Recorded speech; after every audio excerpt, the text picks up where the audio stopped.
Ladies and gentlemen, boys and girls, welcome to Season 4 of the After Hours Gaming League. This is your host, JW Schmo, and we are in week number 2.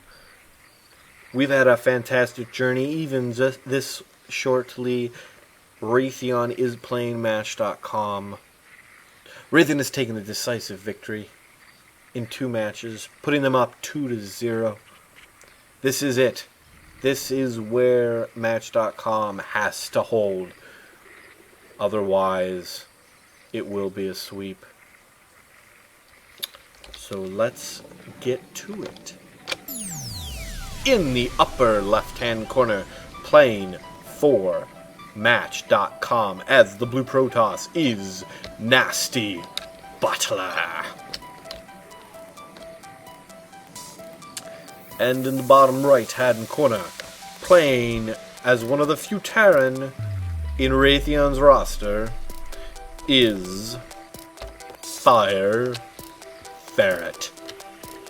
He is a ferret, he is on fire.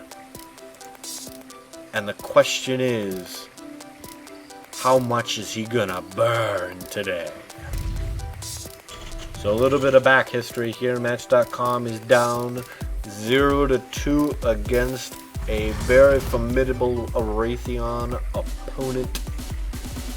Game number 1, we saw Terran with a slight misplacement resulting in Zerglings getting into his main base, unfortunately completely setting the tone of the match in the wrong way.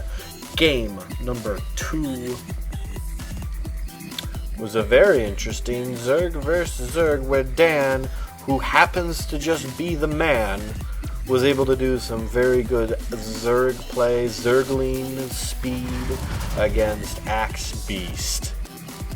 And that has brought us to the present.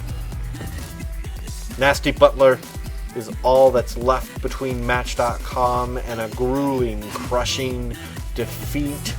Fire Ferret burning away his ferretness would give Raytheon the win. We're 2.5 minutes in, and all that's happened is a probe is scouted. Let's see what happens next.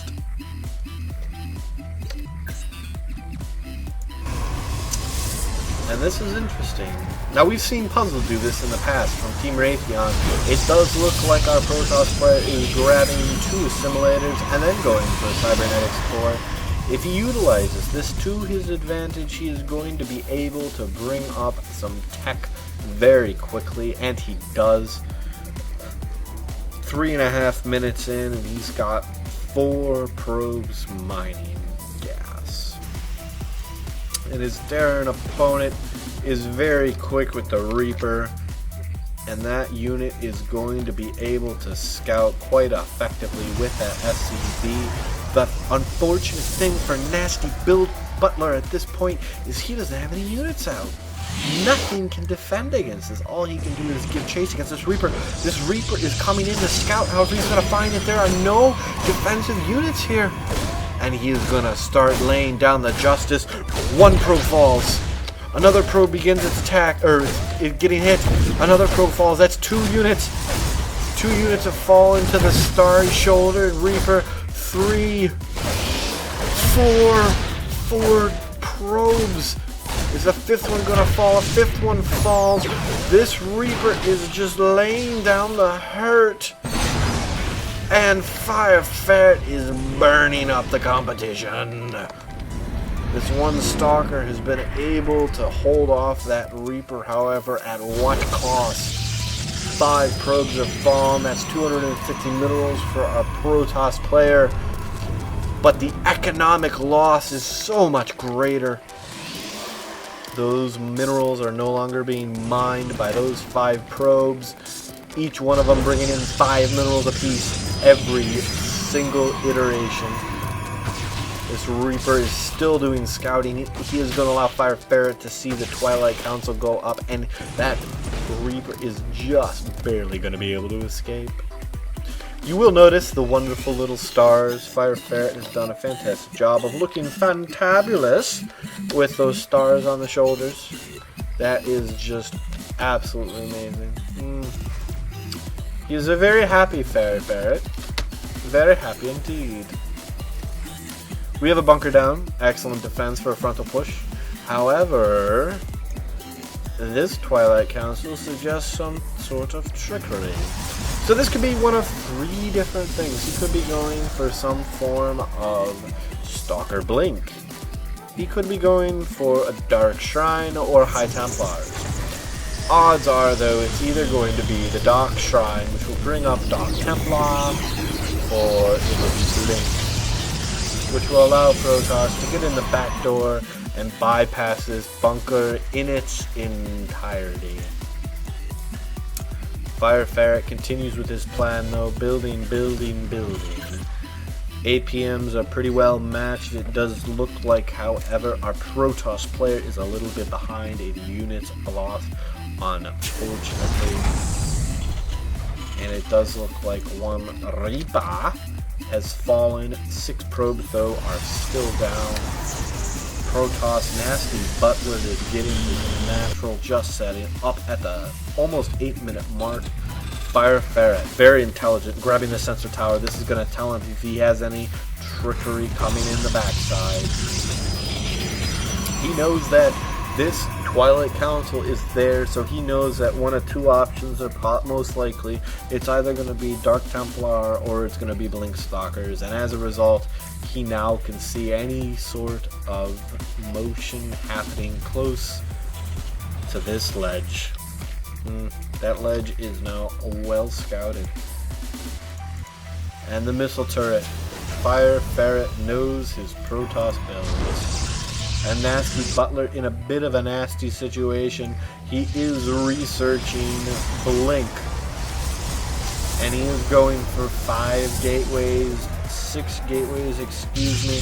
He is going for the proxy pylon. He is going to have an advantage with that because it is outside of the scope of this sensor tower. A very nice adjustment, Nasty Butler, but I don't know if it's going to be enough. We just don't know. Fire Ferret has a pretty sizable army here, and unfortunately Butler is behind in the probe count and behind in the overall units count. These sentries are not going to be very effective when that blink happens. And now the search begins. Fire Ferret laying down his 3rd. Bad timing. It does look like Nasty Butler is about to finish off Blink. He is ready to go, and he doesn't disappoint. Ladies and gentlemen, I think we are about to see a Blink, but wait. It looks like Fire Ferret is moving out. He is going to be caught completely out of position. Does he adjust? He has to see the units moving in. What is he going to do? He knows it's coming. And what does he end up doing? Nothing!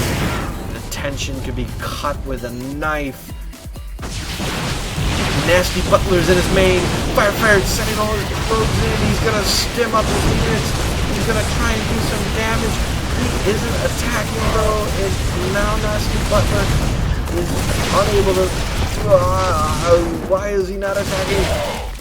He is in an excellent position as in the same moment.